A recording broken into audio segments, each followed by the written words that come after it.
దేవునితో ఉన్న వాళ్ళు ఎప్పుడు భయపడరు నాన్న, నాకు తెలుసు ఆ సంగతి.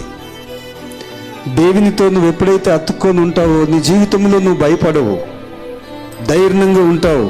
నా దేవుడు నాకు తోడుగా ఉన్నాడు, నన్ను దేవుడు కాదు,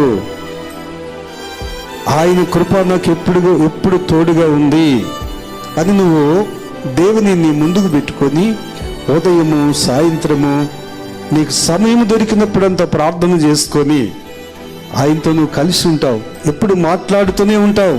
అందుకే బైబిల్లో ఇర్మియా 33:3 ఏం రాసిందంటే, నాకు మొరపెట్టుము నేను నీకు ఉత్తరం ఇస్తాను. వెంటనే, ఆలస్యం కాదు.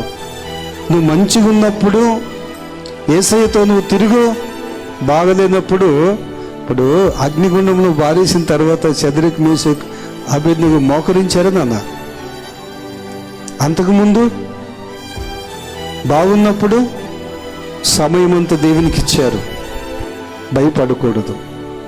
భయపడి ఏదో భయపడటం వలన మనము సాధించేదేమీ లేదు. ధైర్యంగా ఉండాలి, దేవునికి అప్పగించాలి. మన ప్రాణాత్మ శరీరములో ఆయనకు అంకితం అయిపోవాలి.